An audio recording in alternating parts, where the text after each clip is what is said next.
अस्सलाम वालेकुम। वेलकम करता हूँ आपको यूट्यूब चैनल में WHJ लेक्चर्स में। ये हमारी फर्स्ट वीडियो है प्रिंसिपल ऑफ अकाउंटिंग के ऊपर। एंड जैसे कि आप जानते हैं कि आप जो भी सब्जेक्ट आएंगे उसमें यहाँ आपको पढ़ाया जाएगा। एंड मैं ये भी कहना चाहता हूँ कि फॉर एग्जांपल इसकी कोई फ़ीस नहीं है। इसकी जो फ़ीस है वो आप चैनल को सब्सक्राइब कीजिए एंड वीडियो को लाइक कीजिए। अगर कोई क्वेश्चन हो तो आप कमेंट्स में कर सकते हैं। I will answer your all questions. So, without the wasting of time, we start our first lecture of Principle of Accounting. ये कुछ बुक्स हैं जो मैं आपको रिकमेंड करूँगा कि अगर आप प्रिंसिपल अकाउंटिंग स्टूडेंट हैं तो आप ये बाय कर सकते हैं। The basis of business decisions, and हमारा जो फोकस रहेगा वो स्टडी का रहेगा 1 2 3 4 5 चैप्टर्स। चैप्टर्स हम एक एक करके अपलोड करेंगे एंड आपको इंशाल्लाह ताला पूरा प्रिंसिपल अकाउंटिंग कवर करवाएंगे। So let's get start this. अब अकाउंटिंग है क्या?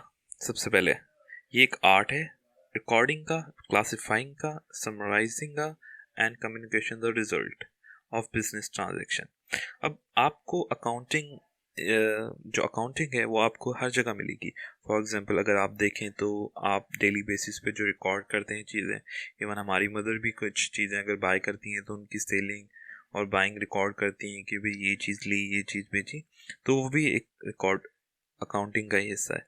जो भी चीज़ एक रिकॉर्ड हो रही है, समराइज हो रही है और एक बिजनेस ट्रांजैक्शन हो रही है, जैसे बिजनेस ट्रांजैक्शन आप ले सकते हैं। अब आपने अगर बैंक में से कोई डिपॉजिट किया है या विड्रॉ किया है, these all are in a business transaction, और ये सारी चीज़ें इंक्लूड होती हैं हमारे अकाउंटिंग के अंदर।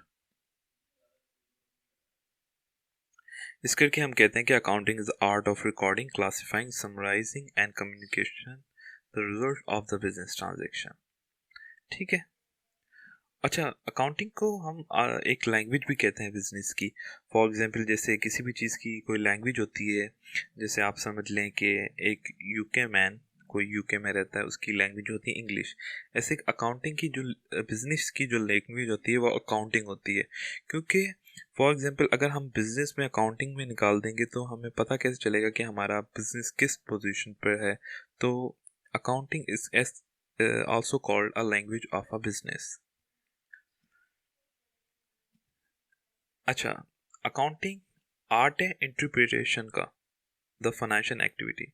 इंटरप्रिटेशन बोलते हैं जैसे किसी चीज़ को एक्सप्लेनिंग करना, उसकी अंडरस्टैंडिंग को समझना और उस चीज़ की जो एक्सप्लेनेशन है उसको इजीली फाइनेंशियल एक्टिविटी को समझना।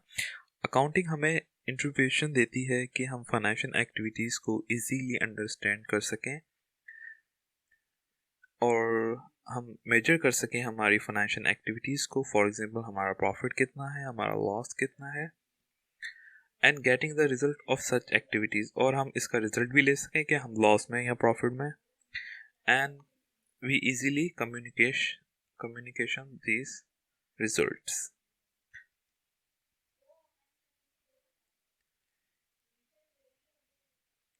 अच्छा,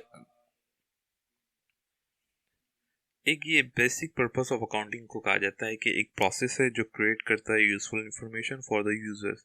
फॉर एग्जांपल अगर हमारा यूज़र एज अ इन्वेस्टर है तो वो उसके लिए अकाउंटिंग, हम फाइनेंशियल स्टेटमेंट अब आगे पढ़ेंगे तो उससे जान सकते हैं कि हमारा जो बिज़नेस है वो किस पोजीशन में है, लॉस में, प्रॉफिट में। तो एक यूज़र जो किसी भी बिज़नेस का हो उसके लिए एक फाइनेंशियल इंफॉर्मेशन देती है अकाउंटिंग।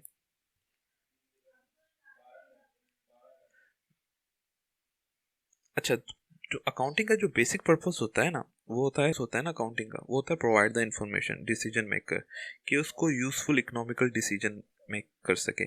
फॉर एग्जांपल अगर हम किसी शेयर्स को बाय करने जाएं या किसी प्रॉपर्टी को बाय करने जाएं या किसी बिजनेस को बाय करने जाएं तो सबसे पहले हम क्या देखेंगे? हम देखेंगे कि उसकी इन्फॉर्मेशन हमें कितनी प्रोवाइड है, कि वो बिजनेस लॉस में है या प्रॉफिट में।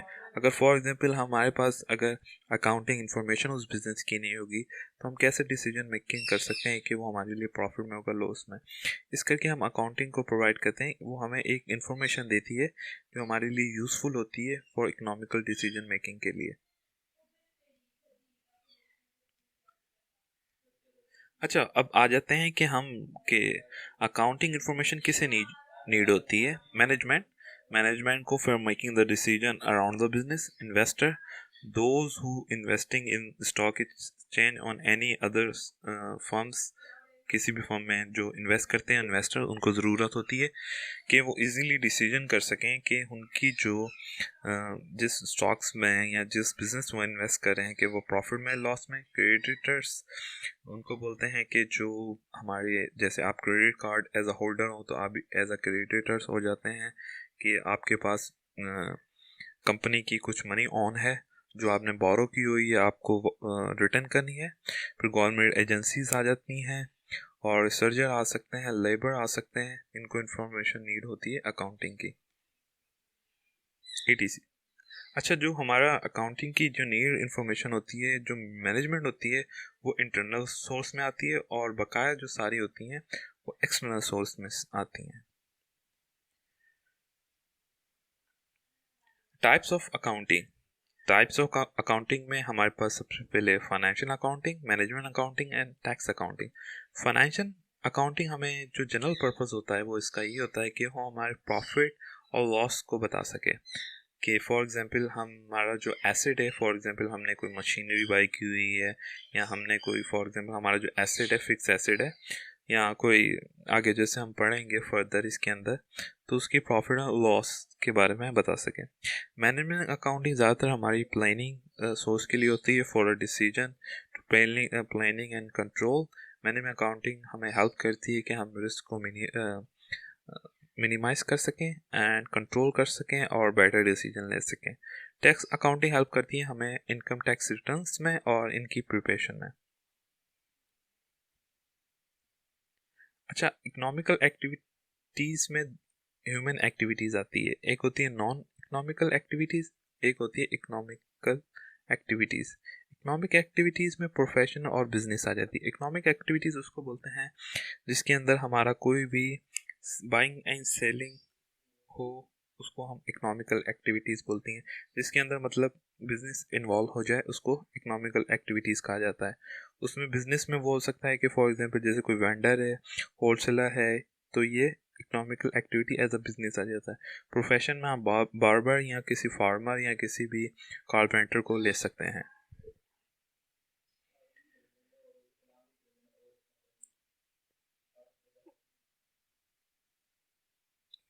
Function of accounting system. जैसे कि मैंने आपको पहले ही बताया कि अकाउंटिंग के सिस्टम्स होते हैं कि activity organization to record a book account and classified the system for subtotal and various types of economic activities and finally the information summarize in accounting. एक बिजनेस क्या होता है? Business is a legal financial activities. किसी भी जो legal financial activities हो उसको business कहा जाता है। which on a specific education is required and which written also not defined। देखें, आप बिजनेस में किसी चीज़ में इन्वेस्ट करते हैं तो आपको ये नहीं पता होता कि आपको रिटर्न क्या होगा, क्योंकि उस चीज़ को हम समराइज़ नहीं कर सकते, बिल्कुल बता नहीं सकते कि भाई हमारे पास इतना रिटर्न होगा। फॉर एग्जांपल अगर आपने बिजनेस में 1 लाख इन्वेस्ट किया, इसका मतलब आप ये नहीं प्रिडिक्ट कर सकते कि आपको 2 लाख का रिटर्न होगा। सो इस करके हम कहते हैं कि which return is also not defined.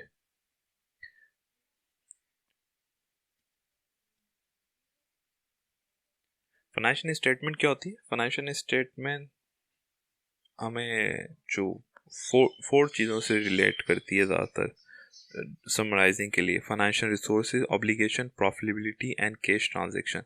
देखें, हमारी जो फाइनेंशियल रिसोर्सेज हैं उसकी रिपोर्ट समराइजिंग करती है कि फॉर एग्जांपल हमारे जितने फाइनेंशियल रिसोर्सेज हैं, हमें प्रॉफिटेबिलिटी कितनी है, हमारे पास जो कैश ट्रांजैक्शन क्या है। आजकल तो आप जो फाइनेंशियल स्टेटमेंट्स हैं वो आपकी ऑनलाइन बैंकिंग वगैरह में भी देखते होंगे और डिफरेंट बिजनेसेस में भी देखते होंगे। आपको वीकली भी थ्रू बैंकिंग सेक्टर से ईमेल की जाती हैं financial transaction, cash transaction, to know कि आपका भाई कितना डिपॉजिट हुआ है, कितना कैश आउट हुआ है। Balance sheet financial resources and obligation को शो करती है। इनकम स्टेटमेंट हमारी प्रॉफिट एंड लॉस स्टेटमेंट है फॉर अ बिजनेस। और स्टेटमेंट ऑफ ऑनर इक्विटी, इसकी ऑब्लिगेशन होती है बिजनेस के ऑनर के साथ। इक्विटी के जितनी उसके पास इनकम है उसके हिसाब से जो स्टेटमेंट होती है उसको ऑनर इक्विटी कहा जाता है। फिर स्टेटमेंट ऑफ कैश फ्लो, ये कैश की ट्रांजैक्शन शो करती है, जैसे इनफ्लो और आउटफ्लो ऑफ द कैश आपको बताती है। अच्छा, अकाउंटिंग में बुक कीपिंग एक अभी तो इतना यूज़ नहीं होता। पहले एक बुक कीपिंग अकाउंटिंग में की जाती थी कि day to day operate accounting system को रिकॉर्ड और क्लासीफाई किया जाए, मगर आजकल आपको पता है कि सॉफ्टवेयर्स वगैरह आ गए तो इसकी जो अहमियत है वो ख़त्म हो चुकी है। इसके लिए वैसे इतना स्किल रिक्वायर्ड नहीं होता था। आपने देखा होगा कि बुक कीपिंग के लिए इतना स्किल रिक्वायर्ड नहीं होता था, आपको सिर्फ अकाउंटिंग की थोड़ी बहुत मैथमेटिकल नॉलेज होनी चाहिए होती थी और आप इजीली बुक कीपिंग कर सकते थे। आजकल जो अकाउंटिंग है उसको रेफर किया जाता है प्रिपेयरिंग द अकाउंटिंग सिस्टम के साथ, क्योंकि वो एक रिकॉर्डिंग एंड क्लासिफिकेशन देती है ट्रांजैक्शन की और समराइजिंग करती है डेटा और prepare the financial report. It require professional judgement, high skill of accountancy. अगर हम कंपेयर करें बुक कीपिंग अकाउंटिंग से तो ये प्रोफेशनल जजमेंट को बहुत इजीली अकाउंटेबल होती है। बकाया अगर बुक कीपिंग में देखा जाए तो उसके अंदर आपको कोई स्किल रिकॉर्ड नहीं होता, वो डे टू डे ऑपरेटिंग चीज़ें रिकॉर्ड की जाती हैं। बकाया यहाँ पर देखा जाए तो समराइजिंग करती है डेटा को।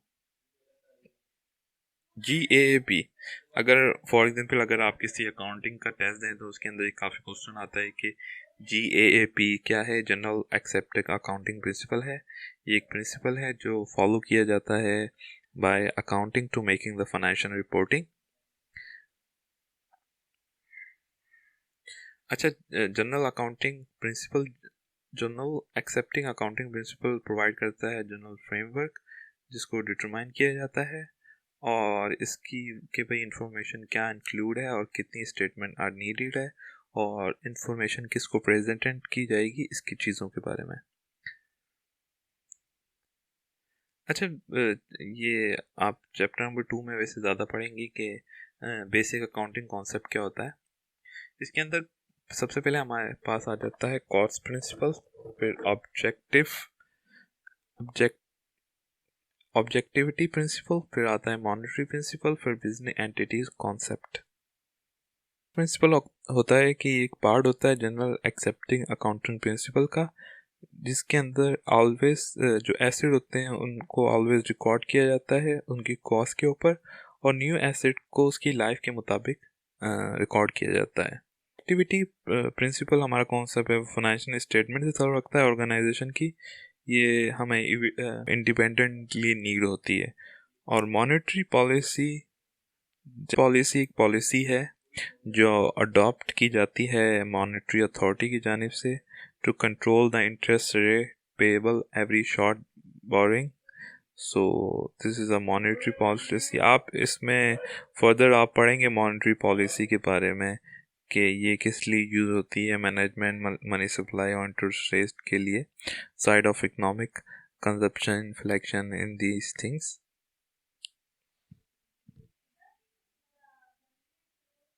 अच्छा, हमारी जो बेसिक अकाउंटिंग इक्वेशन है वो होती है asset is equal to owner equity plus liabilities.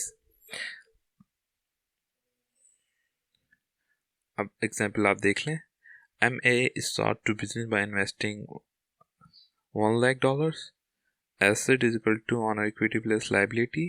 हमारे एसेट होंगे 1 लाख, तो इज इक्वल टू होगी owner equity and plus liability 0 है।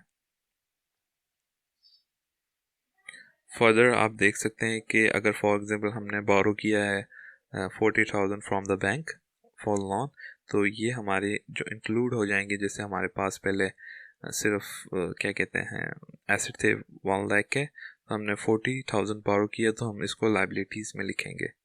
तो फॉर एग्जांपल अगर हमारे पास हमारे खुद के इक्विटी थी 1 लाख और 40,000 हमने बाय किए, तो ये हो गया 1,40,000।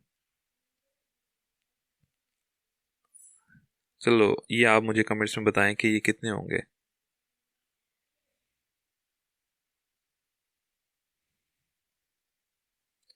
देखिए, अब ये एक अकाउंटिंग इक्वेशन, ये हमारी अकाउंटिंग इक्वेशन है। इसके अंदर हम लाइबिलिटीज़ को मालूम करना चाहते हैं।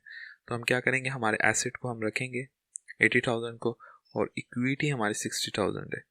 तो हमारे 60,000 में से माइनस कर लेंगे तो हमारे पास क्या बचेगा, 20,000। तो 20,000 इट इज़ मीन है कि हमारे पास 20,000 लाइबिलिटीज़ हैं। ये एंड ऑफ द चैप्टर है। अगर आपको वीडियो अच्छी लगी हो तो वीडियो को लाइक कीजिए, चैनल को सब्सक्राइब कीजिए। मैं आपके साथ मिलूँगा लेक्चर नंबर 2 में। अल्लाह हाफ़िज़ नासिर।